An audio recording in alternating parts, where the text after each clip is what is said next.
Xi snin ilu ġiet riċerka f'idejja li kienet saret l-Amerika fl-Istati tal-Amerika.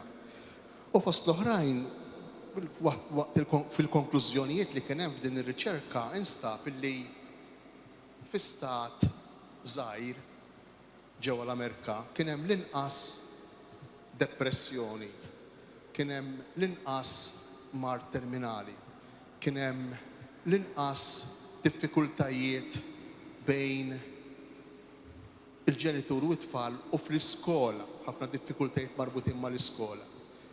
Kien hemm inqas problemi anki ekonomiċi f'dan l-istat żgħir wieħed mill-istati xkejknin tal-Amerika. U meta l-istudjużi marru jfittxu r-raġuni għalfejn kien hemm l-inqas depression, l-inqas suwiċidji, l-inqas mart dan l-istat. Tafu x'sabu? Sabu li f'dan l-istat il-familja kienet ħafna b'saħħitha. Dan l-instab. Il-familja kienet ħafna b'saħħitha. Illum qegħdin niċċelebraw il-qtuħ ir-ras ta' Ġwann il-Battista, imma aktar mill-qtuħ ir-ras, aktar mill-lat fih innifsu, qegħdin niċċelebraw lil xi ħadd illi ta' ħajtu għat-tisħiħ tal-familja, li ta' ħajtu għal-valuri l-iktar importanti tal-bniedem fl-aħħar mill-aħħar. Il-qari li smajna kollu kemm hu l-ewwel qari ta' Ġeremija, t-tieni qari ta' San Pawl, it-tieni ittra lil Timotju, jinsisti biex aħna ngħidu l-verità, ma niddejqux ngħidu l-verità. Lil Ġeremija Alla jgħidlu tibżax minnhom għax inkella mbeżżek jien minnhom u nagħmlek belt fortizza, kolonna tal-ħadid, ħajt tal-bronz, nagħtik il-qawwa biex tgħid il-verità. L-istess San Pawl lil Timotju jgħidlu wissi widdeb ċanfar fi żmienu barra minn żmienu. U saħansitra jasal biex jgħidu għad jiġi żmien illi l-verità li x-xandarin iswa bħala ħrejjef u l-ħrejjef jibdew jinżlu għal-kubtejhom u jadurawhom. Forsi qegħdin ngħixu f'dan iż-żmien. Għaliex hi importanti l-familja? Il-familja hi importanti għax minnha jiddependi, tafux jiddependi is-serenità tal-qalb tal-bniedem. Kemm inkunu fil-paċi jew le, kemm inkunu sew jew le. Aħna nkunu sew jew le daqskemm nittwildu, nikbru, ngħixu f'ambjent li jagħtina l-konvinzjoni illi aħna maħbubin u jagħtina l-kapaċità li nħobbu. Din hija s-serenità. Is-serenità ma jagħtulniex il-flus, is-serenità ma tagħtilniex il-proprjetà, is-serenità ma tagħtilniex il-pożizzjoni, imma tagħtilna iċ-ċertezza illi aħna nitwildu fija u nikbru fija. U kalla jrid ngħixu fiha u nibqgħu fiha illi aħna maħbubin, aħna ta' min iħobbna. Il-problema l-kbira tagħna li ddejjaqna u li tmarradna il-mistoqsija imma jien ta' min iħobbni jew le. U minħabba f'din il-mistoqsija nagħmlu ħafna trampi u kummedji kultant. Issa intom tafu iktar minni illi l-ħajja tal-familja mhix wartu żgħar, mhix wartu żgħar. Il-ħajja tal-familja fija d-diffikultajiet u l-problemi tagħha. Inkunu għomja ma nkunux ta' veru jekk ngħidu illi teżisti xi tip ta' familja li m'għandix diffikultajiet, li m'għandix problemi. Inkunu nitħu bina nfusna. U Alla ħares xi ħadd minna jidħol għażwieġ bl-idea illi issa daqshekk problemi, li issa mhux se jkun hemm iktar diffikultajiet. Sfortunatament hija illużjoni, hija idea żbaljata illi llum ħafna miż-żgħar tagħna jidħlu għalija, jidħlu fija. Kellha ħafna problemi meta kont id-dar ma' missieri u ammi dejjem jiġġieldu, mela nfittex li nitlaq mid-dar, insib tfajla li nħobba li tħobbni biex ma jkollix iktar problemi. Jekk jien nitlaq din l-idea, ma l-ewwel problema li se jkolli fid-dar x'se nagħmel? Ħanejdilha bye bye lill-mara tiegħi. ħanejdu bye bye lir-raġel tiegħi. Għax tlaqt bl-idea illi jien mhux se jkolli diffikultajiet u problemi fid-dar. Allura meta San Ġwanni l-Battista lill-Erodi kien jgħidlu ma tistax iżomm għandek lill-mara ta' ħowk. Fi kliem ieħor int ħoħsib il-mara tiegħek u ħalli lil ħowk jħossib il-mara tiegħu. X'kien qiegħed jgħidlu? X'rid jgħidlu bija? X'jiġifieri nieħdu ħsieb xulxejn? X'jiġifieri naħdmu nistinkaw biex il-familja tagħna tkun verament bejta li tagħti paċi u imħabba lil kull membru li hemm fija, lil kull persuna li tagħmel parti minnha. Xi fisser dan?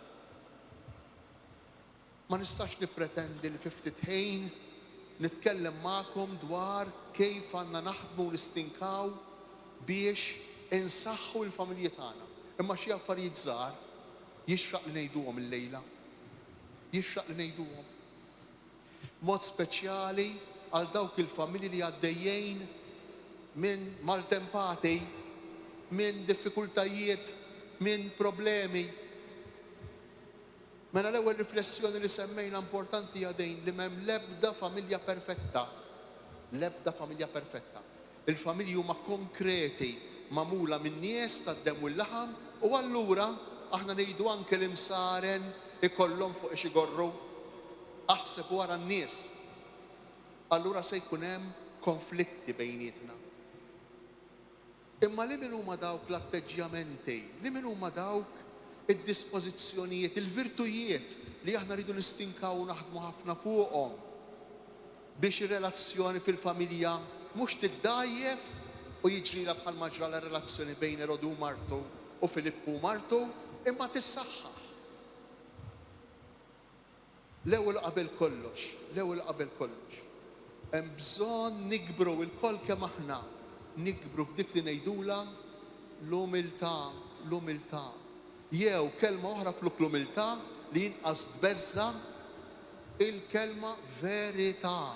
L-umiltà hija verità. X'jiġifieri umiltà? L-kelma umiltà ġie minn kelma bil-Latin humus li tfisser demel u minn hemm ġejja l-kelma bniedem uman. Issa tgħiduli aħna daqshekk baxxi, daqshekk l-isfel, le maħniex daqshekk l-isfel għax aħna għandna l-ispirtu tal-Alla fina. Imma dik il-parti baxxa tagħna dik ma rridux ninsewha. Irridu nkunu konvinti li aħna dgħajfejn. Irridu nitilqgħu b'dik il-konvinzjoni li kollha kemm aħna dgħajfejn. Għaliex? Għax meta jien ma nimlix rasi, meta jien inkun naf li l-nifsi, inkun naf sakemm kapaċi nasal, inkun naf id-djufijiet tiegħi, il-fraġilità tiegħi, allura l-ewwel qabel kollox noqgħod ħafna attent biex ma nittarrafx.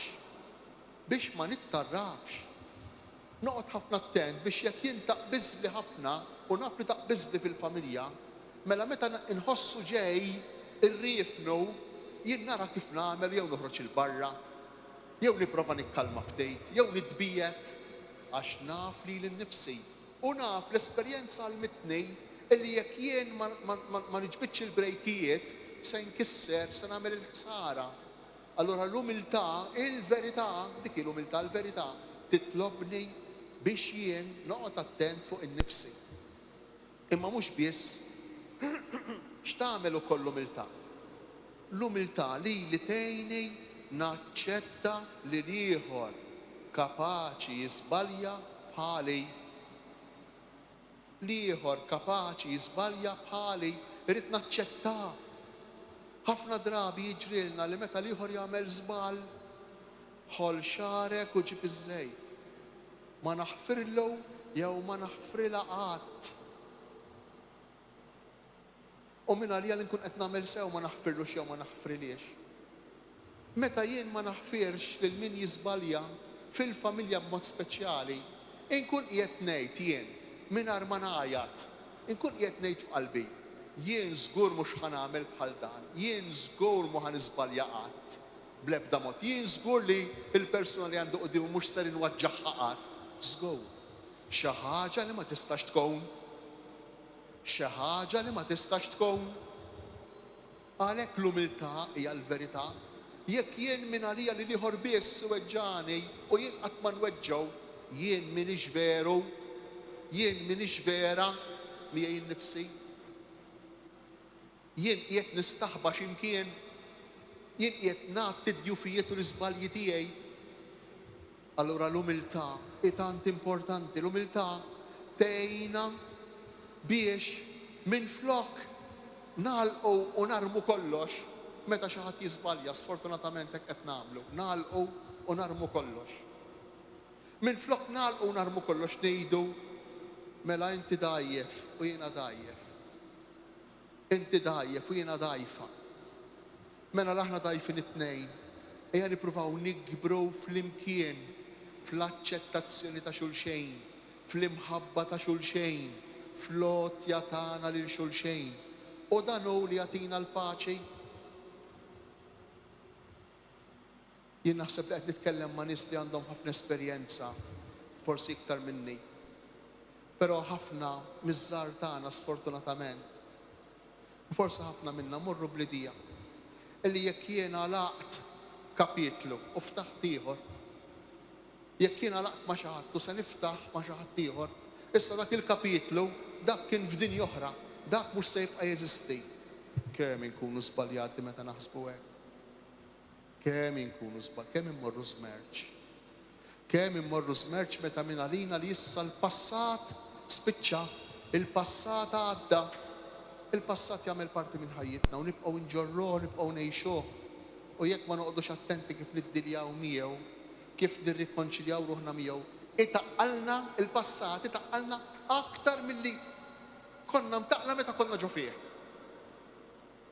Hija l-esperjenza di. Hija l-esperjenza. Allura l-umiltà. U t-tieni parejr li nixtieq nħallilkom il-lejla u nieqfu.